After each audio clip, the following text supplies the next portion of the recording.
sila hanggang makabalik sila sa lugar na dati nila pinagtayuan ng Tolda. Ang lugar na iyon ay nasa gitna ng Bethel at Ai. Dito rin sila unang nagtayo ng altar nang dumating sila sa Canaan at muling sumamba si Abraham sa Panginoon. 5. Si Lot na laging kasama ni Abraham saan man siya pumunta ay may sarili ring mga hayop at mga tolda. 6. At dahil marami na mga hayop nila, ang iba pang mga ariayan, hindi sila maaaring manirahan sa isang lugar. Ang pastulan ay hindi magkakasya sa arawan. 7. Dahil dito, nag-away-away ang mga nagbantay ng mga hayop nila. Ng panahon iyon, ang mga Kananeo at mga Parizeo ay nakatira sa lupa iyon. 8. Kaya sinabi ni Abraham kay Lot, tayo at ang mga tauhan natin hindi dapat mag-away dahil magkakamag-anak tayo. 9. Sabay-sabay po tayo. Ang mabuti pa, pag-ibig tayo dahil marami sa lugar na maaliwan ang tawag mo sa akin ng bahagi ng lupain ng patuloyin mo. Kung kakaliwa ka, kakanan ako. Kung kakanan ka, kakaliwanan ako. Ang Diyos ang maganda ng pagpapala sa pagkabasa ng kanyang mga salita. Amen. Tayo po ay manalangin. Ang manalangin makapangyarihan, Lord, maraming salamat po, Lord God. Salamat po, Lord God. Patuloy po, Lord God, na ikaw, Lord God, ang nagtipon-tipon po, Lord God, sa amin po, Lord God. Salamat po, Lord God, sa gabing ito, Lord God, na hinili ka namin, O Panginoon, Lord God, na inuna ka namin, O Lord God, sa aming buhay po, Lord God. Maraming salamat po, Lord God, na palagi ikaw, O Lord God, at aming kasama, O Lord God. Thank you for your love, O Lord God. Salamat, O Lord God, sa iyong gabay, O Lord God, sa isang linggo, O Lord God, pagkakabahan namin, O Lord God. Thank you, Lord, for your protection, O Lord God, for your mercy and your grace, O Lord God. Na kung wala, O Lord God, ang mga iyan, O Lord God, and Lord, alam namin, O Lord God, na wala kami ngayon dito, O Lord God, kung wala ka sa amin, O Lord God. Kung wala, O Lord God, ang mga biyaya at habag, O Lord God, sa amin, O Lord God. Kaya, Lord, maraming salamat, O Panginoon, Lord God, patuloy na ako, na ikaw, O Lord God, ang siyang mag-linis, O Lord God, sa amin, O Lord God, sa mga pagkukulang namin sa iyo, O God. Lord, patawarin mo kami, O Lord God, sa mga pagkukulang namin, pagkakasala namin, O God, sa iyo, sa isip, sa salita, at sa gawa, O Lord God. Lord, maraming salamat, O Lord God, dahil pinatawad mo na kami, O Lord God. Kaya, Lord, sa oras na ito, O Lord God, tinataas namin, O Lord God, ang gawain namin, O Lord God, sa gabi dito, O Lord God, na ikaw, O Lord God, ang siyang manguna, O Lord God, seal this place, O Lord God. Lord, this is your place, O Lord God, kaya, Lord, hinihiling namin, O Lord God, na ikaw, O Lord God, na siya magiging kasama namin, O Lord God. We welcome your Holy Spirit, O Lord God, na alam namin, O Lord God, na ikaw, O Lord God, yung Holy Spirit, O Lord God, ang siyang kasama namin, na nasa kalagitnaan namin, O Lord God, sa oras na ito, O Lord God. Kaya, Lord, maraming salamat, O Lord God, mula, O Lord God, sa umpisa, O Lord God. Ikaw na, O Lord God, magpatuloy, O Lord God, na maggabay, O Lord God, sa amin, O Lord God, sa gawain natin ito, O Lord God, sa mga, Lord, darating pa, O Lord God, sa mga nasa daan pa, O Lord God. Lord, ilawin mo sila, O Lord God, dalhin mo sila, O Lord God, sa iyong bahay, sa bahay, O Lord God. I-release mo, O Lord God, ang iyong mga anak, O Lord God, na makahabang sila, O Lord God, makasama namin sila, O Lord God, sa gabi dito, O Lord God. Kaya, Lord, maraming salamat, O Lord God. I-bless mo, O Lord God, i-anoint mo, O Lord God, ang bawat isa, O Lord God, na gagamitin mo, O Lord God, sa gabi dito, O Lord God. Mula, O Lord God, sa second reading, O Lord God, sa praise and worship, O Lord God, na pamumuna, O Lord God, ni Sister Irene, O Lord God. Lord, anoint her, O Lord God, gamitin mo siya, O Lord God, na sa pamamagitan, O Lord God, ng aming pagkanta, O Lord God, ay mainit niyo, O Lord God, ang congregation, O Lord God, na hindi lamang kami, O Lord God, aawit, O Panginoon, O Lord God, sa iyo, O God, hindi, O Lord God, mapupurihan ka namin, O Lord God,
Nakita na rin ba ninyo ang ginawa ko sa 7 tinapay para pakainin ng 4,000 tao at kung ilang basket ang napuno ninyo ng mga natirang pagkain? Unawa na hindi ang sinabi ko sa inyo ay tungkol sa tinapay. Dapat kayo'y mag-iingat sa ligadora ng mga Pariseo at ng mga Sariseo. At saka lang nila naintindihan na hindi pala sila pinag-iingat sa pampalsa kundi sa mga aral ng mga Pariseo at Saduceo. Nang dumating na si Jesus sa mga sakop ng Cesarea ni Filipo, ay tinanong niya sa kanyang mga alagad na sinasabi, ano ba ang sabi ng mga tao kung sino ang anak ng tao? 14. Sumagot sila, may mga nagsasabing kayo po si Juan na tagapagbautismo. May nagsasabi rin kayo si Elias, at ang iba na may nagsasabing kayo si Jeremiah o isa sa mga propeta. Kanyang sinabi sa kanila, dapat ano ang sabi niyo kung sino ako? 16. Sumagot si Simon Pedro, kayo po ang Kristo, ang anak ng Diyos na buhay. 17. At sumagot si Jesus at sa kanya sinabi, mabalat ka, Simon Barjona, sapagkat hindi ipinahayag sa iyo ito ng laman at ng dugo, kundi ang aking ama na nasa langit. 18. At ngayon, sinasabi ko sa iyo, Pedro, at sa buong batong ito, ipatayo ko ang aking iglesia, at hindi ito malulupig kahit ang kapangyarihan ng kamatayan. 19. Ibibigay ko sa iyo ang mga susi ng kaharian ng langit, at anumang iyong talian sa lupa ay katalian sa langit, at anumang iyong kalagyan sa lupa ay kakalagyan sa langit. 20. Pagkatapos ng nangyari ng nangyari sa isang mga sa isang bansa at nasa kasunod ng sala at Kristo.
12, verse 13 until 17 po. Mahaba po siya. This is about the paying taxes to Caesar.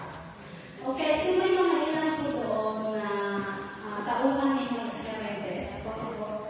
Herodes na inutusan niya na pupunta sa ating Panginoon Diyos para siya ay dating sa kanyang mga pananalita. Then, nung nakita ng mga tauhan ni Herodes si Jesus, Ginoo, alam po namin na kayo tapat. O, di ba? Alam na mga Pharisees nito na tapat ang ating Panginoon Jesus. At tinutuloy niyo po ang tama at kalooban ng Panginoon. Kayo po ay walang kinikilingan. Pantay-pantay ang mga pagkatay sa mga tao. Ngunit, sabi nila, may isa po kaming katanungan, sabi ng mga Pharisees dito kay Jesus. Nakarapat po ba ibigay po namin kung magbayad kami ng taxes kay Caesar? Sabi ng Christian nila.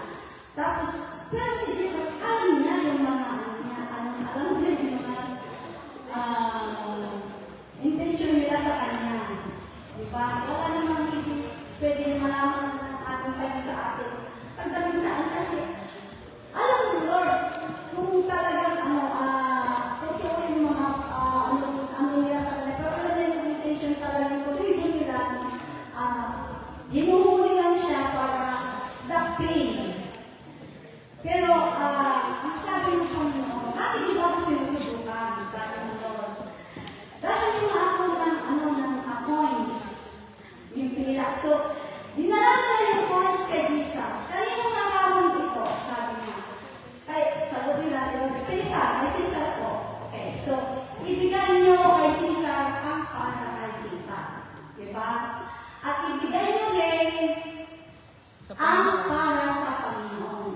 Amen? So, nang narinig nila yun, akala ng mga Pariseo ito ay malulong nila ang ating Panginoon. Kami hindi niya alam kung sasabi ng Panginoon sa kanila. Pero nung narinig nila, sabi ng ating Panginoon Jesus, na-amaze po sila. Dahil wala silang pangkat na lumilid siya. So, ganun ka, puti at katindi ang gusto ng ating Panginoon. Diba? Okay, so may mga ilang po din sa church, di ba? Nalalaman po natin, na-explain, napapaliwanag ang word of the Lord, di ba? Naintindihan. Siguro may mga few or ano lang siguro. Sila lang siguro typers na, pero yung mga iba po na kailangan siguro pangarap. So may mga ibang mga Christian na i-ignore, hindi talaga i-apply ito pagdating sa giving. Hindi nila magkaroon ng tayo ng knowledge na alam na natin katulad ng mga Pariseo na alam nila na tapat at mabuti at itinuturo ng ating Panginoon Diyos ang kalooban ng Lord. So, ibig sabihin, kalooban ng Lord ang ating mga pesos ang pagpilit na ibigay o i-give up o surrender sa Kanya. Diba? But some of the members or people here or other churches, hindi po nakakaintindi din na nakaunawain ng Kanya. Siguro, totally na surrender na ibigay. Hindi pa nila talagang isuko ito sa ating Panginoon. Pero kung titignan po natin, sabi, babalikan po natin, kanino lahat ito? Kay Caesar po sila nila. So, ibigay niyo kay Caesar ang para kay Caesar. Sa Panginoon, ang para sa Panginoon. Amen? Ibig sabihin, yung tax o kasi yung panahon na nagka-tax din sila. Sila may mga government din, may mga kahit din ngayon, di ba, yung mga may standard ng mga gobyerno din. Kasi Israel may standard ng mga tao, sinusunod sila, tawad sila ng gano'n. O di po ba? May mga law din sila. So, ang ating pinag-aaral din, in our Christianity, our relationship to God, so may mga tutunin din ng Lord na itinuturo sa atin na kailangan natin gawin, i-apply sa buhay. Hindi ba yung no. We should i-apply natin sa buhay na po natin. Kasi pag hindi natin isa ang pera, di ba? Ang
Di ba? Maliwanag po sa di ba? Hindi lang specify doon, ay yung 10% sa Panginoon. Pero makikita po natin sa Malay 3:10.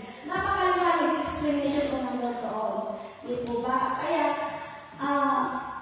talagang, kung nais po natin makasunod talaga sa Panginoon, ay hindi lang yung mga praise and worship na kailangan po natin makasundin. Hindi na ipag-preacher sila natin, hindi po pasarili natin. Pati rin po yung aking mga income, ay mga income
Father God, sa aming mga families, friends, relatives, Panginoon po God.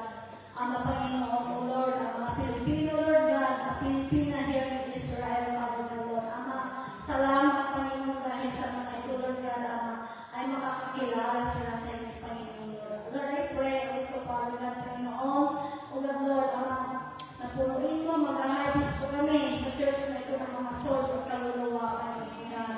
Salamat sa mga dadalhin ng mga kaluluwa dito, Lord God, na makakakilala sa inyo, na makakasama po namin, Lord God, Ama, sa aming paglingkod sa inyo, Father God. Lord, salamat, Panginoon. Pagbalaan ng church na ito, Panginoon po, God, Lord. Salamat. Thank you, God, for everything, Panginoon God. At pagbalaan niyo rin po ang mga resources nito, Lord God, ang mga employer, O God, Lord, Panginoon, O God, bless po sila, and even, Lord, sa mga Panginoon, aming mga health, Panginoon, O God, ang mga katawan, na patuloy mo sinusustain upang kami makapagtrabaho, Panginoon, O God, Lord, ang mga sumita ng mga salamin nito, Panginoon, O God. At Lord, ang mga pinabalik po namin, ang mga ikapo sa inyo, Panginoon, O God, ang buong buo, Father God, Lord. Lord, salamat, Panginoon, O God, alam mo kung sino po, bawat isa, Panginoon, O God, at alam mo rin po kung sino yung mga pagpapalain ng Lord God, Lord, thank you, Ama Panginoon, patuloy kami maasa, Panginoon, O God, sa iyo, Lord, at sa pamamagitan ng aming pananampalataya, Lord God. I believe you will receive, Father God, more than Father God, sa aming binigay sa iyo, Panginoon. Lord, thank you, we love you, Lord, and we praise you and glorify your name. In the name of Jesus, I pray. Amen. Amen. Let's pray. Lord, we thank you for being with us. Lord, we thank you that you are our Lord, our Savior. Lord, kahit na tao dito sa church, and leaders, we have only one shepherd, and that's the Lord Jesus Christ. Yes, Lord. The person of Jesus who died on the cross, who gave his life for us to cleanse us, to purify us, to redeem us. Thank you, Lord, and I pray for doing us, Lord. And we open our hearts. We pray that you anoint us, anoint our brains, anoint our minds, anoint our ears, open our hearts, Lord, para malaman namin na namin sa Holy Spirit. Thank you, God. You bless it. Be on Jesus' name. Tayo natin sabi na. Amen. Tonight, paalala natin si Elijah. Si Elijah ay isang prophet of God. At si Elijah ay meron tatlong assignments na pag-aaralan natin sa text na ito. At ang title ng message na ito ay hindi God speaks to Elijah, kundi the gentle whisper. Yung gentle whisper na ito ay bulong ng Holy Spirit. Ibig sabihin, Brother Benji, kung may nagbubulong na kapitbahay ka sa katabi ko sa Diyos, may bulong din ang Holy Spirit. Kaya kung isa may dalawang bulong, tao, o Holy Spirit, kailangan alert yung utak natin, no? Lalo kayo kay Kimmy Pastor Freud, sabi niya, na ang umat ng Diyos sa Israel is Shema. Dahil sabihin ng Shema na doon sa medyo, pay attention. Wala pala natin sinasabi na ang greatest command is to love. Greater than love is listen. Makinig ka, bayan Israel. Kasi hindi mo talaga ilalove ang Diyos kung hindi mo siya pinapakinggan. Diba? Yung naintindihan ko na ngayon manong tayo, bakit sabi ni Jesus na ang mga tunay kong mga kaibigan ko, kung sinusunod niyo ang aking mga utos.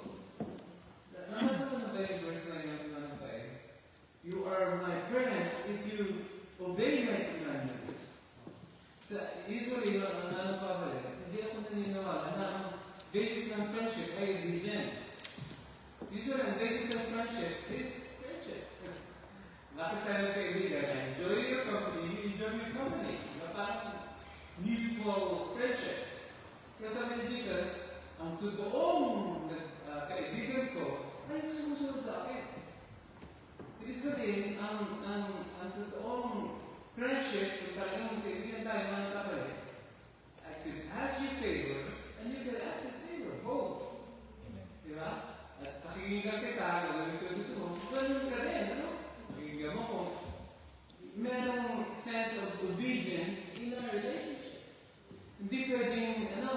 problema, kabig ng kabig, no? Hindi dito ang friend yung kabig ng kabig. Walang bigay, no? Ang walang friend is, I listen to you, you listen to me, you share, I help you, you help me. Parang mutual ang tawag nila. Ganyan, kaya nadidevelop yung friendship sa marriage, see, dahil nagkakaroon ng mas deeper na service at saka yung obedience sa isa't isa. Kahit magkaibigan kayo mag-umpisa sa in the beginning, hindi, you serve one another na hindi na kayo nagkikwenta kwentahan. Hindi na mo kahit singkot na. Kahit na, ibig sabihin na meron kang kaibigan, you do some favors for her. At ganun din on the other side. Ito si Elijah pala, ay meron siyang friendship with God. Ang proof ng friendship niya with God is his ability to listen to God's gentle whisper. Manong binir, kaya mong pakinggan yung tinig ng Diyos in the midst of, in spite of, may kidlat, may lingkol, may bagyo, ang nakikita niya pa rin, nag-discern niya pa rin, yung sinasabi ng Diyos in the midst of. Ayun, madaling mapakinggan ng Diyos pag ikaw yung masaya. Madaling mapakinggan ng Diyos kung meron kang partner na 100 shekels per hour. Masarap na madaling pakinggan ng Diyos pagka everything is smooth sailing. Walang problema, walang hassle, walang trial. Everything is good. God is good. Hallelujah. Oo, tayo sa palagi ng tayo. Pero pag dumaan yung tinatawag natin lindol o kidlat, dumaan yung baha, tas may buhaya. Di ba parang nakakainis na, no? Hindi na nakakabless. Di ba? Ano parang natin? Bless ba?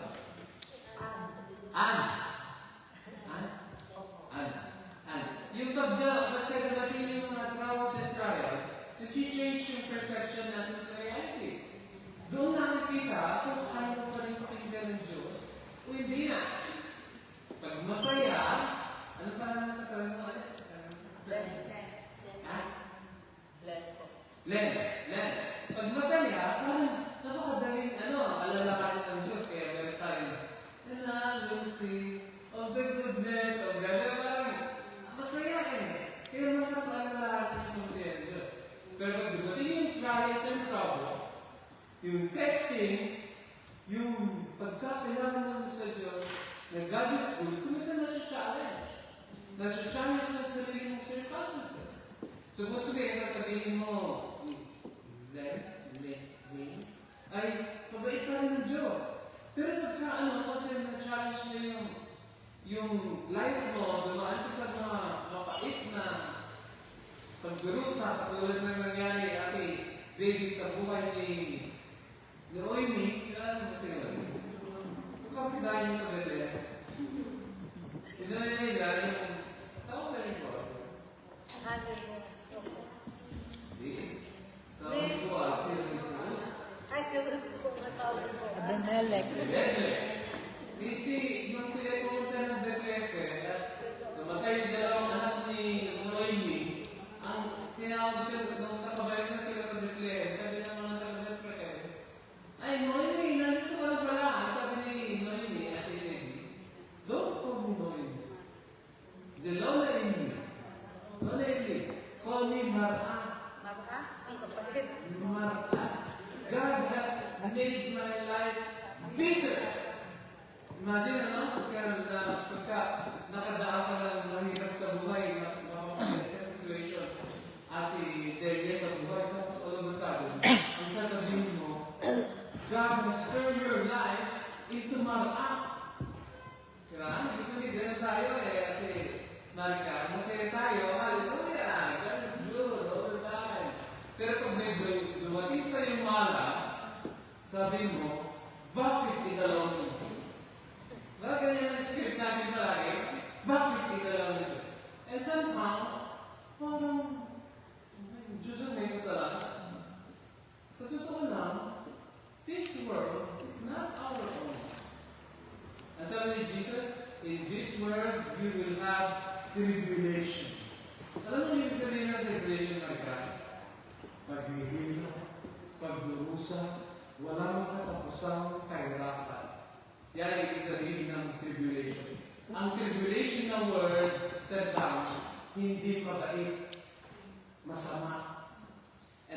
si Jesus mismo nagsabi, in this world, you will have tribulation. Hindi ka tatagtan ng kahirapan sa mundo nito. Ngayon, kayo nag-enjoy sa mundo nito, bakit nag-ganito ka? Martin, are you from Earth? Are you from Earth or are you from Mars? You're from Earth? I'm also from Earth. The problem with people from Earth, they are going to experience tribulation.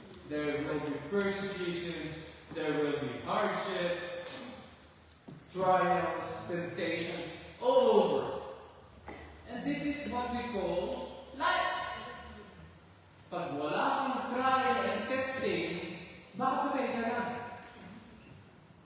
Kaya, di ba? May buya, may labada, may abuga, di ba? May sakit. Saan ka to? Saan ka to? Kala mo, pagtapos ka na dito sa trial na ito, ay salamat. Kala mo, iihakang mo na lang kung ano problema. Tapos, di mo alam, pagpapalagay mo lang, may next blow. Bakit? That is what we call life. Life, kaya ang palaging in-emphasize in Jesus Christ. Meron yung word that is, this is the word that is, tapos meron word that is to come. At palaging insistent, yung usapan ng bago, set your mind on things above. Hindi below. Kasi sa below,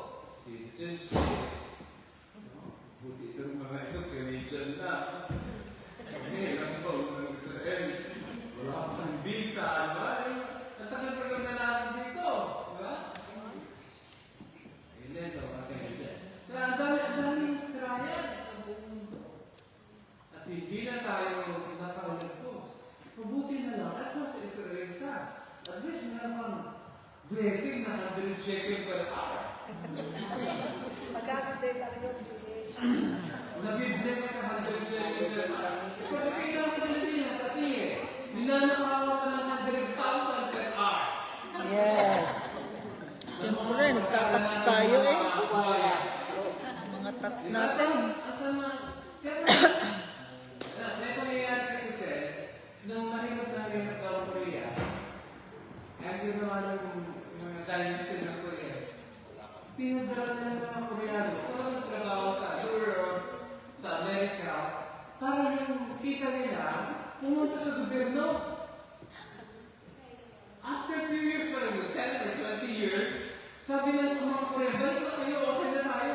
Nag-stabilize yung economy, okay na tayo. Ate Al, maliit pa ako nag-aabot ng mga kapitbahay namin. Yung mga kapitbahay namin nasa Saudi, nasa mga mahirap na doon sa pinapatay ni Masa natin eh. Abroad ng mga Pilipino.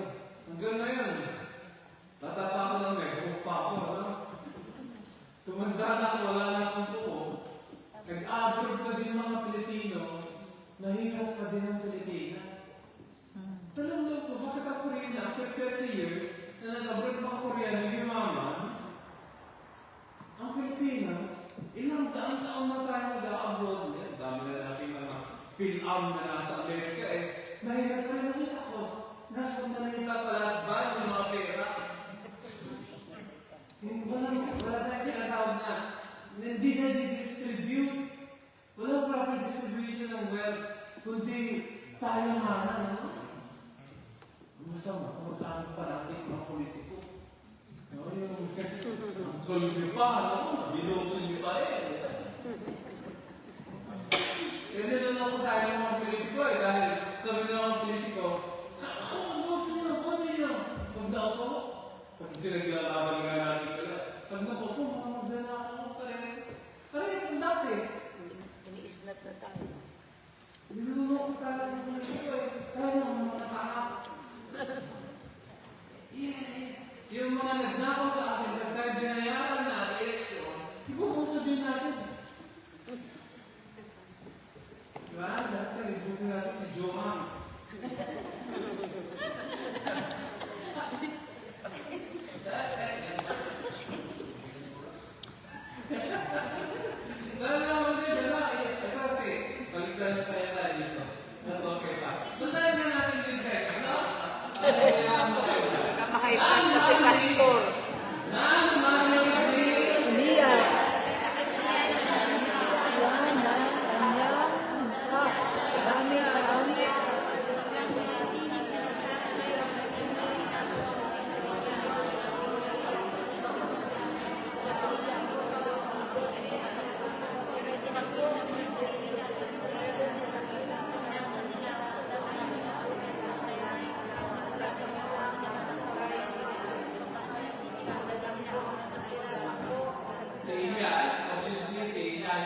Elijah sa Elias ay na-depress. Diba? Na-depress sa pangyayari sa buhay niya. Ang pangyayari sa buhay niya sa Job, doon muna tayo dito. Ang pangyayari sa buhay niya ay pagkatapos siya pinatay yung 350 prophets ni Baal, ay nagaling si Jezebel. Sabi niya, pag di kita pinatay, ang mga Diyos ko papatay sa akin, kaya papatay kita. Kaya ang ginawa ni Elias, natatakot siya. He ran for his life. Diba? Pumunta siya sa isang kuweba at doon nag-saltiki. Saltiki. Ano tayo naman nag-saltiki? Alam niyo saltiki? Oo. Ang malas-malas ko, palagi akong magpapadala. Walang natitira sa akin. Natalayan na naman nag-saltiki. Natalayan na na. Ako sa tayo, kaya na lang. Lumalang ang pera. Dahil minsan na magkasama lang na lang biglang nagka-financial problem na ubo. Sabi mo, ang pinaghirapan ng buong buwan, ang matira, resibo. Kaya doon pa sa sulok. Hindi lang nilalang kayo. Kaya parang sasabihin ka, sa totoo lang, bilis ka kaya dahil ikaw magpadala. Diba? Ayaw mo dumating sa buhay ko sa studio na ako na sa Pilipinas kasi nangihingi ako ng MTCA. Nangihingi ako ng control number sa kanya. Huwag naman, Lord, huwag naman. Gusto ko itong sitwasyon ko ngayon na nasa abroad ako akong nagpapadala ng MTCA. Na ito, God bless. Tapos ang reply sa akin, salamat sa pagmamahal mo. Salamat po. Hallelujah. Kaya kaya yung script na ito. Pero masaya sa kaya, no? Hindi niya sinasabi salamat sa padala mo. Salamat sa pagmamahal. Salamat sa araw. Kaya sabi kasi, salamat sa araw. Kaya sabi ko, nagtatamsat na lang ako, dahil gusto kong mabasa yun. Pero ayaw ko dumating na time sa Diyos na akong nabigtan. Na pagkawalang pagdala, hi, kamusta dyan? Pero naman na-delay yung pagpapadala, tapos ako ang magsasabi ng, kamusta kayo dyan? Ayaw ko nang gano'n, yung parang, natapos doon parinig. Kaya pag kami naman kamusta dyan? Ito lang, kaya gano'n padalpan. Parang feeling ko, parang, ayaw kong dumating yan. Ito nagsasal PPC, Elias. Hindi naman siguro dahil wala siyang natanggap. Meron siya natanggap na threat. Mapatayin siya ni Jezebel. Kaya ano nga lang, pero kung maganda doon, narinig niya ang tinig ng Diyos. Anong sabi ng tinig ng Diyos, Sister Jo? Pinagawa doon sa pinicture mo. Ano sinabi ng Diyos sa kanya? Anong ginagawa mo? Very important question. Sa lahat ng question ng Diyos. Kay Elijah, this is a very important question. Pagka palagi ko sinasabi, kung wala kang ginagawa, ang dami yung naglalaro sa usapan. Kaya, ang tinatawag ng Diyos, Sister Ned, yung ang gusto ng Diyos sa ating mga tao, busy. Busy.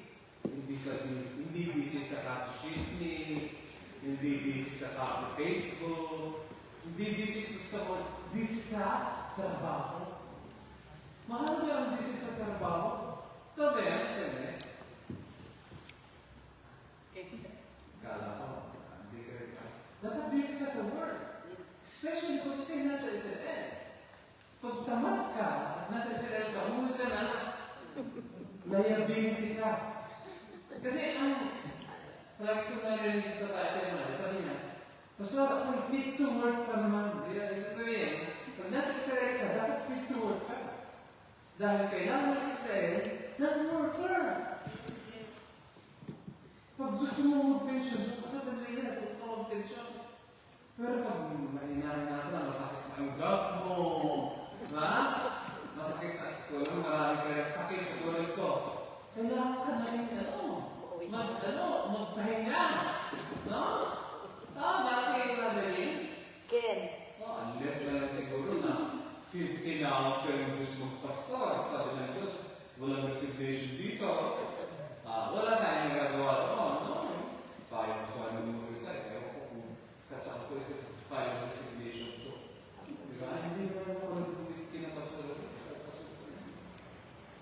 Kay Lord ako nag-decide ng contract.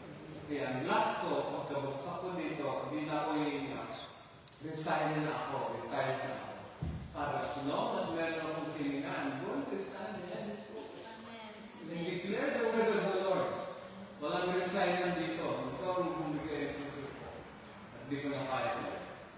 Pero as long as I live, we're going to serve the Lord. Pero pag ikaw, kung wala ka na rin, hindi mo na kaya, kung mga bibilitin. Yes. Diba? Kunwari, dadating ang time, Sister Rosa, papasok ka, nahihilo ka na. Baka ikaw alagaan ng amo ko. Gigising ka lang ng umaga eh. Imbis na ikaw ang gigising sa amo eh. Rose! Emma! Gusto ka na yun. Kaya na. Hindi ka na magising yun. Kailangan na matanda, mag-aalaga. Kung ikay alagayin, huwag ka lang dito. Now, dahil sa Ate Ami ay sa Ate Ami kasi missionary ko eh, kaya hindi niya alam ang buhay Israel. Napasok ko lang niya. Ito si Ate Ami, sabi mo. Dahil sa Sister Lloyd, ay nagka-sign siya. 130 per hour. Kay Jonas. Kay Yona. Sabi ni Yona, I'll pay you. Not 130, I'll pay you 131. Oh, shekels pa. You come! You come! Sabi niya, yes, don't worry, Yona, I'm coming. Even though you give me 1 shekel less, 130, it's okay. I'm coming, 130 shekel per hour. Tapos bigla siyang, biglang inatake ng sakit ang ulo niya. Asa ka nila? Basta ko nila. Nalalawin, surutan ulo niya. Yun na. Can I send Crystal? I want to send Crystal. I can't come. Sabihin niyo na. No, I like the way you clean. Crystal doesn't clean so well like you. Like you, Lola. You only you. Because even though you're very thin, you look so fat. I'm feeling to pay you 131. Crystal? No. Even though 100, I won't pay. Crystal, to other people you recommend. And once you know that, ang kailangan ninyo na, ay si Loida. Si Loida yung masakit ang ulo. So siguro sumabay yung kanyang Balakang. sa dami ng labada niya. Pati-ulo, pati-baywang. Sabi sa kayo na, Sir Lord, sabihin niya, yun na, I like the price, but I cannot do it. Sabihin niya, yun na, Lord, if you're always like this, I recommend to Mr. Dadin that you go.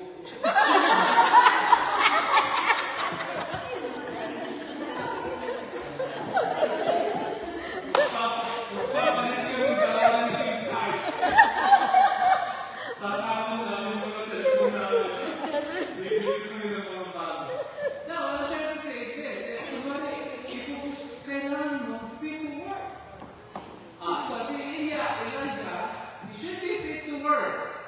Pero ang dami yung pinagdadaan at that time, na-threaten siya nga ng Kristal. Napapatayin siya, death threat galing kay Jezebel. At si Jezebel is an evil woman. Pag sinabi ni Jezebel na patay ka talaga. Dahil pakakabuti nila sa kanyang mga alagad. Gusto nila ipapatay ako. At sabi ni Elias,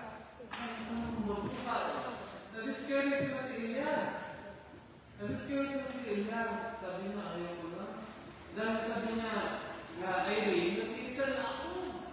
Kasi nag-iisa na ako. Binasak nila ang iyong altar. Iniwanan ng bayan ng Israel.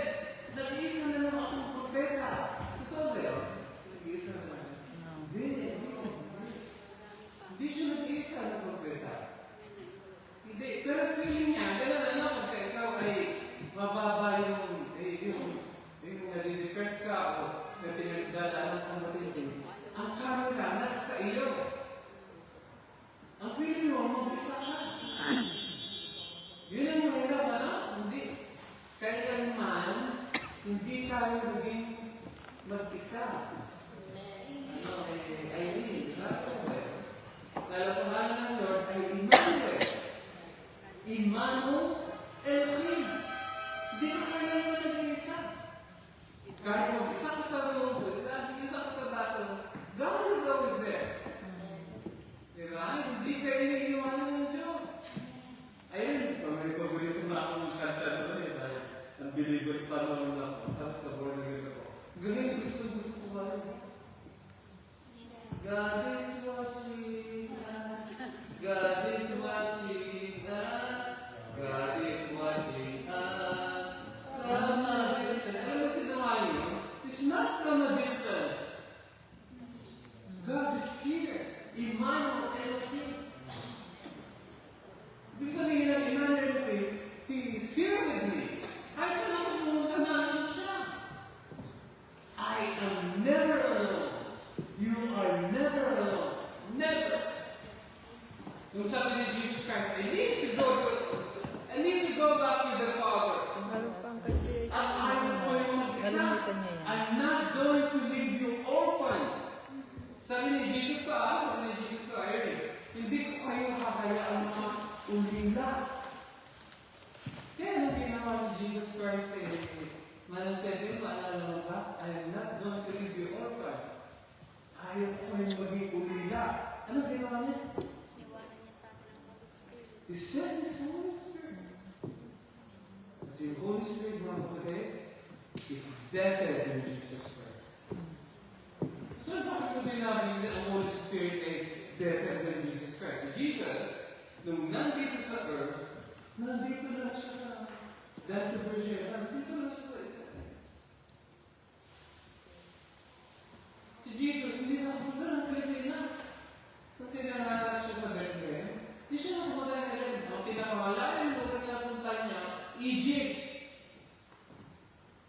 Hindi siya nakapunta ng katulad ko, hindi punta ko ng Greece. Mas malaya kung nalapunta ko sa kay Jesus. Diba? Papunta ko ng US. Spain, US. Ang dami ko napuntahan. Jesus hindi niya puntahan nung he was in there. Jesus was limited sa school. Kaya sabi niya, hindi ko kayo mahaya ng mga umila. Sasamahan ko kayo. He went up to heaven, manasasi, and He sent His Holy Spirit. At yung Holy Spirit na yun, at the Holy Spirit didn't come and leave. The Holy Spirit stayed and remained. Kahit alam ba rin mo, Ate Wen, as long as namin Jesus Christ ka, hindi aalis ang Holy Spirit. Kahit na anong takbo kahit anong muna mo ng takbo, apon, na palayo ng palayo, hahabulin ka ng Holy Spirit. Bakit ang Holy Spirit nasa sa iyo? Hindi siya nasa labas. Ang Holy Spirit ay wala dito sa tabi ko habang ako nagtitrish. Ang Holy Spirit nasa loob. At dinidiklar na, He's the one speaking to you, right? Na yun ang aking kaliwanag na yung ability ko to preach, yung pagkatawag ko, is not for my own. Kaya pag ako'y tumayo dyan, sabi ko, Holy Spirit, oras na natin na feed your life. Feed your life. Dahil alam kung hindi ko trabaho. Pag akong nagtrabaho, ako din ang ma-accomplish ko. Pero pag yung Holy Spirit ay nag-minister sa'yo, kaya mo i-shake ang buong reality mo. Kaya mo magkaroon ng shift yung utak mo at maintindihan mo yung tama yung sinasabi ng Holy Spirit. Dahil yun ang trabaho ng Holy Spirit. Ang Holy Spirit, hindi naman siya. Holy Spirit is a resident.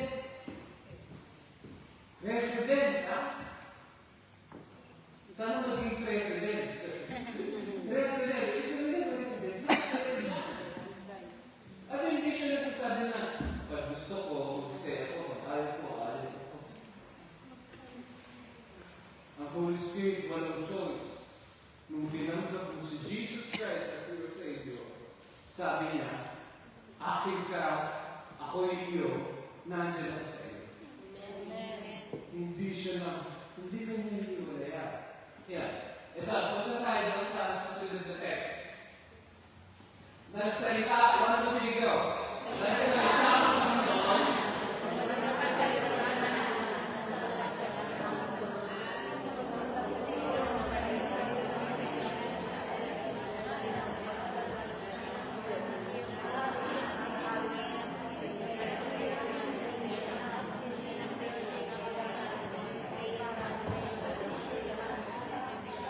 Nishi, meron tatlong tao dyan na sabi ni Nandos kay Elias, dahil ang niya. Number 1, Hazael, number 2, Jehu, number 3. Eliseo.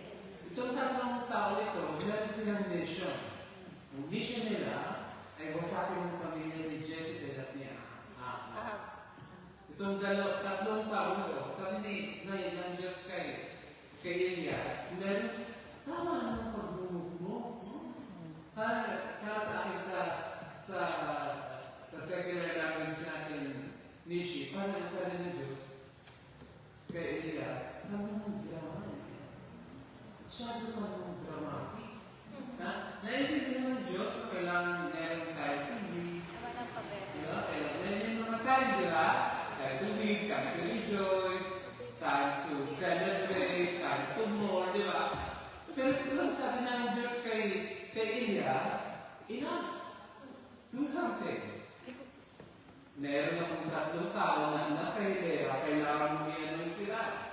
Ito yung mga wawasak sa pamilya ni Ahab. At tignan mo, nakakatawa. Yan ito yung pangatlo. Sino pangatlo ni Eliseo. Si Eliseo ay magiging Elijah part 2. No? Yung siya ang susunod sa kanya. Mag-board ka na, pinabalik ng panano. Sabi ni Diyos, nabubog ka na. Ayaw mo na, bigyan kita ng karelyebo. Mabait talaga ang Diyos kay Elijah. No? Hindi natin alam kung ngayon, hindi naman kasi namatay si kaya kailangan ng karelyebo. Hindi naman kasi ngayon, may mga trabaho ko Nakita ko na pagka ikaw ay very down, wala kang gusto gawin kundi magkulong ng bahay. Pupasok ka sa kuweba, at doon ka na lang. Ang gagawin mo, titingin ka sa salamin, at iiyak. Nasugunasan mo yun. Aiyakan mo ulit. Tumugtuwa ka. Pero natanggal ng self-pity. Ano yan, sa Ferrero? Kung sa meron ka tinatawag sa English na pity party. Alam yung pity party? Di ba, nakaranas ka ng masama, di ba, usually pag nakaranas ka ng hindi maganda, you'll be sad.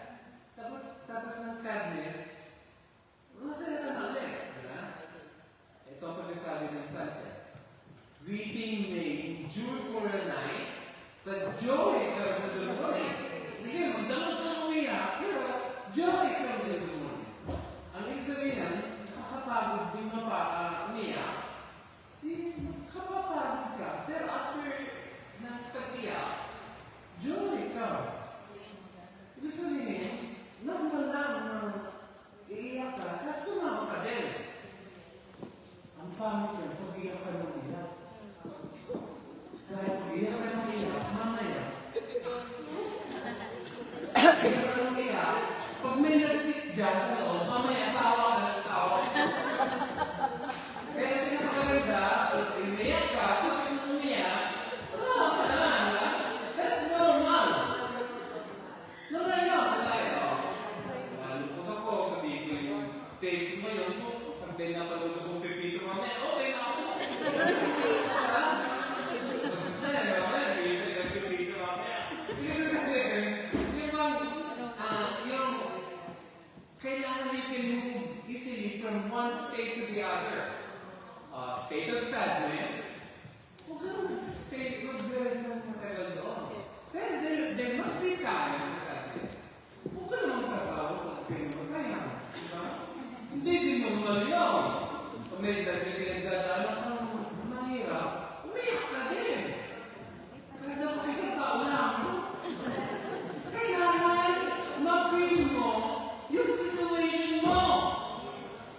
Dahil that's normal. Pero ang tinuturo ng Bible, weep for a night, but rejoice in the Lord. Pero ang sinasabi na sa Jewish tradition, ito ang tinatawag na Shiva, di ba? Shiva Yamin. You celebrate, you mourn for the dead. But make sure on the 8th day, you go back to work. Ibig sabihin, you wait for 1 week, after that, you need to continue the life. Hindi na natapos. Bakit? Pag namatay ba yung loved one natin, tapos na? Pag namatay yung loved one, tapos ka na, yan talaga ang pupulitan mo. Yan talaga hospital ka pupunta. Dahil ang tama, Sir we grieve. After we grieve, on the 8th day, we rise from the dead. We stop grieving. And we continue. Tulad na namin sila. My mother died long time ago, 14 years ago. I still have her. But life continues on. It doesn't stop when my mother died. I still have life. I have children, I have church. Meron tayo lahat dito, may community tayo. Meron tayong mission na pinapagawa ng Diyos. Because on the death of my mother, my life ended. At hindi ito yung will of God. The will of God, you grieve. After you grieve, you continue on. Life doesn't stop after death. I mean, death ng loved one, death ng time. We still move on. Or else, if they don't come, yung mga tema nito, I close my Facebook for 1 week yata, or 1 month. Dahil ayaw kong makakarinig ng condolence. Parang sabi ko, ako na lang yun. Ibang, kaya I close my, kasi ayaw ko din matay ko na, I love you, Mama, from you. From the room to back. Ayaw ko mag-post na gano'n. I really close that intentionally. Ate, hindi dahil hindi ako na, I'm grieving. I'd like to give to myself. I'm exposed sa Facebook. I love Facebook. I want to grieve by myself. At ayaw kong pinigunan ng mga encouragement ng iba. I'd like to search my own heart. Minsan pagka nasa trial at troubles ka, makikita mo kung what kind of material are you made of? Ano ba yan? Pagka masaya, hindi mo ma-check kung sino tayo. Pero pagka na-shoot ka ng mga pangyayari, matindi ang pinagdadaanan mo. Then, all of a sudden, you realize kung gaano ka kinilate ng Diyos. Meron akong verse na sasabihin sa inyo. Kasi pagkasabi niya na isa sa mga writing niya ni Solomon, when adversity strikes you and you became weak, you are really weak.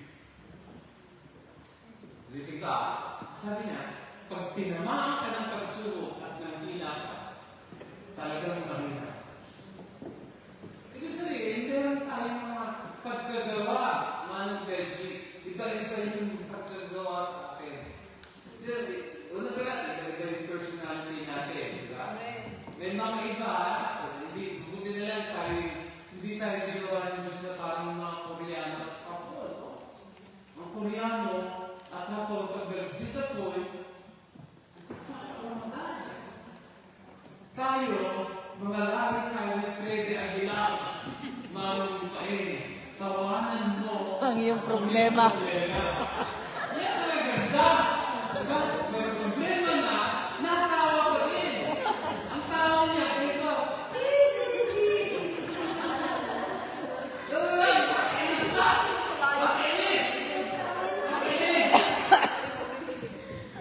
Yan ang pagkakawa ng Diyos sa atin. Pero, iba klaseng tao, Manong Gemma. Kasi Manong Gemma, maraming pinagdaanan dito. Malakas na rin, dala ko na natin ang Lord. Nakita ko nung may nangyari sa papa niya at meron siyang chance na magbigante. She choose not. Sabi ko, ibang klaseng materialist ko. Wala kami man mga ko, Kami mga lumupok, katulad namin ng Diyos. Ang Diyos, ang ginawa ng Diyos dahil napakasama ni Ahab at ni Jezebel, sinigurado niyang wasakin ang lahi ni Ahab at Jezebel. At ako niya judgment. Pero itong si Manong Gemma, talagang nakakabless yung buhay niya, no?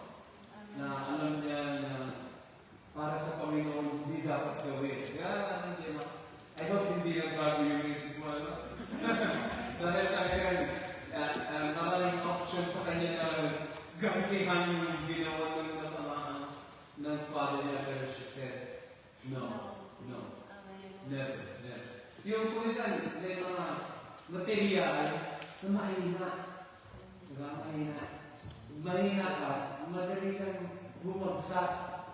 Ito si Dipsy, marami na rin ang daanan sa buhay ko. No, yung mga opera niya, tinumubay pa din.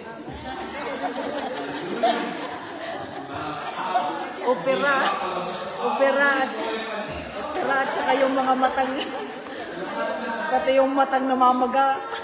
Hindi na. Kung isa na makikita kung sino ka pag dumaan ka sa puso. Pag hindi ka pa dumadaan, hindi mo pa alam kung anong klaseng Christian meron ka. Pero pagka ikaw ay dumaan sa mapait, din. Tapos matatag ka pa din, ang ibig sabihin niya ay una sa lahat, binigyan ka ng Lord ng favor na maging ganyan. No? Pangalawa, gagamitin ka ng Diyos. Gagamitin ka ng Diyos pagka nagkaroon ka ng discouragement, tapos na-encourage ka. Ang problema, pagka na-discourage ka, pag na-discourage ka, tapos hindi ka na nakabangon, hindi mo na na-encourage ang iba. Diba? Hindi, kaya maganda kung may pinagdadaanan ka. Ang pinakamaganda ay kapit tayo sa Lord, magpakalkas tayo, pero pag lumakas ka, ikaw ang gagamitin ng Diyos para sa iba. Di ba, Ate Angel? Angelina. Di ba, Ate Angel? Baby Angel. Pag ikaw ay may mga pinagdadaanan sa pagtagumpayan mo, pwede kang maging source ng encouragement. Diba? Katulad ni Ate Magdalene, gumraduate na siya sa WISA. Ang daming na interest sa Ate Magdalene. Sabi nila, nakayanan ni Ate Magdalene? Kaya rin!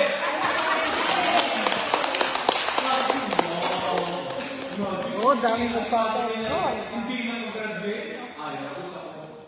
Dahil mas matindi ako kay Ate Madeline. Paano yan? Hindi na ako mag-graduate. Di ba parang yung life na Ate Madeline na pasado na, magandang grade mo, ha? Mapait kaya dapat kayo pasasabi, ha? Kaya yung isa niya, pag ako sa gumayan mo na, nagiging encouragement kasi. Diba, Timans? Pag ikaw hindi nag-graduate, sabihin mo naman ito. Kaya ni Ate Madeline, hindi ko kaya. Lumakit si Ate Madeline, gumraduate. Wow. Imagine sa BC niya, sa tigwa 100 shekel per hour, natapos niya pa rin. Diba? Kaya ko din. Malang gaya, ha? Malang gaya doon. Hindi, Manong Delia, palaging nasasagutan dyan yan. Pero si Manong Delia, si Sister Lourdes, na-encourage siya ngayon. Dahil pagka sinasabi ko Sister Lourdes, sa buong winters, ito na lang sa buong winters, ito na lang ginagawa. Titingin niyo sa dito, tapos na, alam mo, because it's a challenge. Pag nakayanan mo, tama ba ito? Pag nakayanan mo, meron kang hihingatan.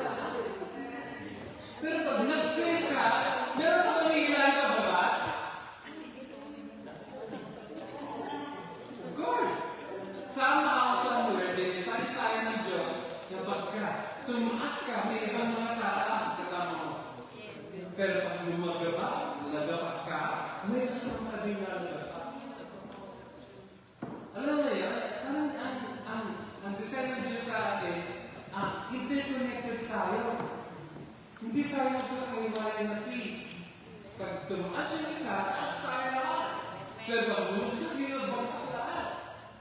Kung masaya yung isa, parang nakaka-rejoice tayo, ano? Kahit yung mga iba na hindi. Kasama sa akin, ay, hindi. Kaya ganun siya, pero, parang nakaka-rejoice lang siya. At least, nagpa-birthday siya ngayon. Diba? Nakain ako sa 100 shekel per hour na. Diba? May reduce ka din, diba? Pero pag nalungkot ka, meron ka din nila talaga. Na ano ba yan na experience yan, especially sa community ng church. Diba? Dahil meron tayong, ang tawag na yung sensitivity to others, yung nafe-feel mo yung pain ng iba. At kung minsan, hindi mo nga na-minute in person, napakinggan mo lang, nafe-feel mo na, no? Na hindi na-ikwento sa iyo, pero pag hindi na-ikwento sa iyo in person, pero na-ikwento ng iba, naman, no? Kaya pag kayo yung kunwari na yung mga kapatid tayo na makukulit, na nakakagalit, at nakarating sa akin, minsan, si Regina, kararating ko lang ng Sunday, pinikwentahan na ako lang mga bata. Regina, nai-stress na ako. Ano ko sabi niya? PA, damay-damayan ito. Hindi niya sinabi sa akin na PA, damay-damayan ito. Kasi may kami lang nai-stress, ikaw din. Sige na, sabihin mo na lahat. Tapusin mo na rin. Because you belong to one. Your burden is my burden is yours. Hindi tayo dinisign ng Diyos na disconnected. Yung dinadala mo, it should be mine. Kasi bakit gano'n? Kasi pag dalawa tayong nagbuhat, system ka, Magaan. pag sinuro mo, ewan ko kung ano na kailangan sa iyo, diba? Kailangan, may kasama tayo iba. And ito yung mystery ng church, ano? Pag nagsama-sama tayo ng bit-bit sa dalangin ng isa't isa, Mr. Lord, masama ka dali. No? Kasi yung solo mo lang nila sinusolo. Kung minsan, totoong solo din lang, no? Kung minsan, di namin naintindihan yung pinagdadaanan, no? But it's okay, as long as nandyan sila. Meron pa akong kasama. Dahil minsan ng Lord, yung presence niya, hindi mo nakikita, hindi mo nakikita. Ulitin ko, ang presence ng Diyos at hindi palaging nakikita at hindi palaging nakikita. Somehow, ang ginawa ng Diyos is lagyan tayo ng mga tao sa paligid natin na nagpapakita na I'm still there. You are never alone. Lord, we thank you for the night. Thank you, Panginoon, dahil kayo po ang aming source ng encouragement. Hindi si Elijah, hindi si Elisha, hindi tao, hindi yung Holy Spirit ninyo na nasa pera sa amin. Yung Holy Spirit ninyo na nagbibigay ng bagong perspective, nagka-clarify ng aming mga realities. At Lord, sa pamagitan ng faith, nagbigay sa amin ng Holy Spirit, ay napakayanan namin. We thank you for your church, na kahit nagkapakispisan kami at kasgasan kami, ay dinasayin niyo pa rin kami na magpangkasan at maging source ng encouragement sa isa't isa. Lord, we pray na hindi kami maging katulad ni Elijah na papasok sa kuweba at mag-isa at mag-TV party. Hindi, Lord, lumabas kami sa kuweba, hanapin namin yung bulong ninyo. Yung bulong ninyo na umisan ay nasa mga kapatiran namin. We love you, Lord. We worship you. In Jesus' name. Tayo natin sabi na, Amen. Tayo natin kamaya para sa atin.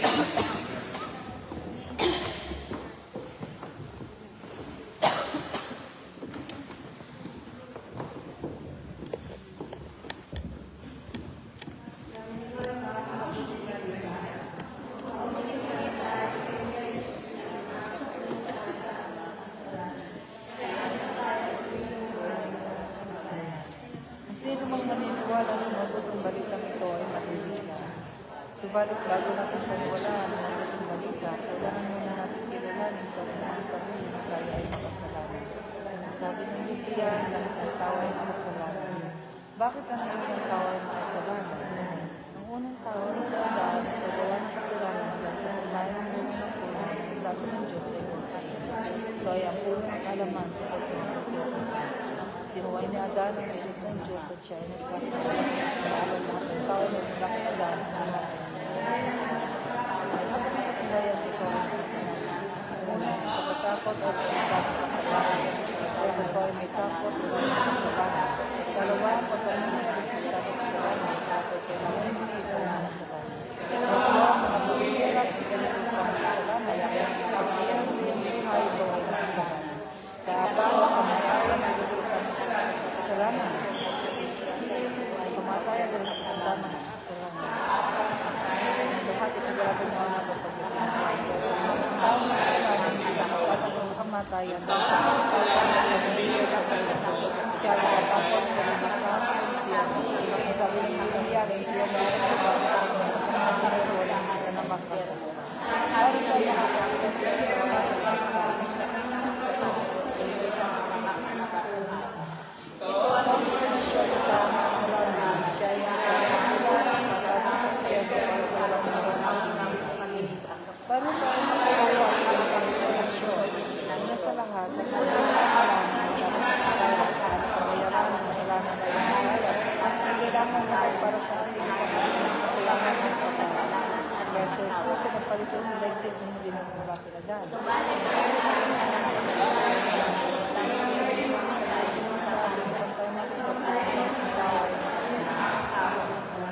Kaya sa Jesus ay nagpalito sa daigdig ng mula kila Dan. Ang pagkakataon na ang bawat pagkakataon ng bakit ang kasalanan ng pinag-iis ng pamamagitan sa pagkakataon ng Maria.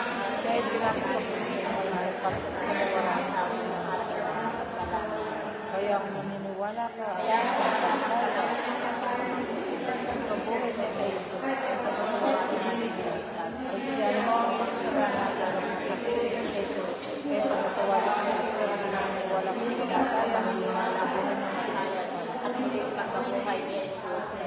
Amen.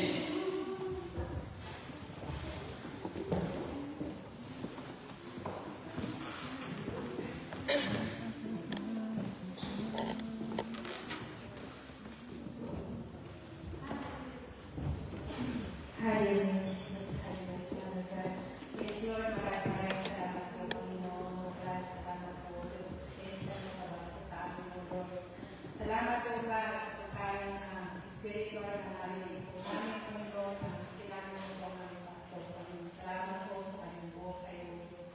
Salamat po, Lord, sa lahat ng kapatiran ko na narito, Panginoon, Lord God. Lord, lahat po namin, Panginoon, Lord God, ang aming mga buhay, Panginoon, Lord God. Ay, Lord, nandun po, Panginoon, yung kalakasan, Panginoon, Lord God, na aming magamit na po yung salita, Panginoon, Lord God, sa mga pagsubok na dumarating sa amin, Panginoon, Lord God. Lord, na encourage po kami, Panginoon, Lord God, ang mga kaluluwa, Panginoon, Lord God, na madala namin, makasama po namin para mag-worship dito sa iyong bahay sa bakal, Panginoon, Lord God. Lord, sa mga makakasalamutan namin, Panginoon, Lord God. Lord, na hindi pa nakakakilala sa iyo, Panginoon, Lord God. Lord, sa Lord God, na gamitin niyo po bawat sa amin, Panginoon, Lord God. Na madala namin sila, Panginoon, Lord God, na kagaya ng makapakinig sila ng iyong salita, Panginoon, Lord, at maliwanagan nila sa kanilang pananampalataya, Panginoon, hindi lang po sa bibig, kundi, Lord, ay magpuri sa iyo, Panginoon. Tanggapin ka, Panginoon, sa kanilang mga buhay, Panginoon, Lord God. Hallelujah. Salamat po, Diyos, at ganun po, Panginoon, Lord God. Lord, ang iyong salita, Panginoon, ay makita sa aming buhay. Lord, na nandun po yung mga lungkot, Lord, na pinagdadaanan ng bawat sa amin, kung nandun po yung mga strike sa aming buhay, Panginoon, Lord God. Lord, sana po, Panginoon, di po ito makahila, Panginoon, pababa sa mga kapatiran po namin. Pagkatapos, Lord, kami po ay magpalakasan, pananampalataya, Panginoong Espiritu, at Panginoong Lord God, physical. Muli, Panginoon, maraming salamat po, Panginoon, at sa susunod po, Panginoong Lord God, na Sabado, Panginoong Lord God, kami po ay magtipon-tipon muli, Panginoong Lord God, para sambahin ka dito sa pambahan ng ito, Panginoong Lord God. Lord, pinabalik po namin, nababulit pagsambahin, at dakilang pangalan ni Jesus. Amen. Dasal ng mga kamay. Sumayin nawa ang pangbiyaya at kapayapaan dahil sa pagkakakilala ninyo sa ating Diyos at Panginoong Jesucristo. Natin ang sabi na, Amen.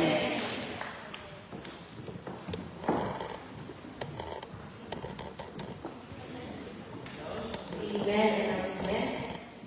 So, batch 26, open na po mga kapatid for enrollment. Sa mga hindi pa po alam na mga naka-online, we're inviting you po sa isang study for 6 months na tinatawag siya School of Workers at libre po siya. So, sa mga gusto mag-aral ng salita ng Diyos, chat kayo or we can ask friends na gusto mag-study ng School of Workers. Amen? And meron din tayong bisita katatapos lang yung Pastor Ferdy in New York. Meron naman din tayong bisita another pastor, Pastor Morgan Velasco ng Germany. Amen? So darating siya. Amen na November 7, so we celebrate siya ng November 8. First and second services, nandito siya to preach. And then, ipad naman siya ng ng side host. Amen. So, let's invite, let's continue mag-invite tayo ng mga friends.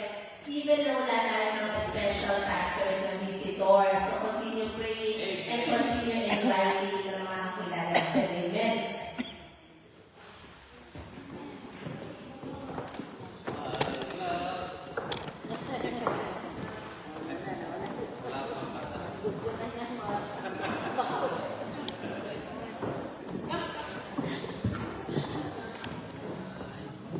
Patay na tayo. Ganito.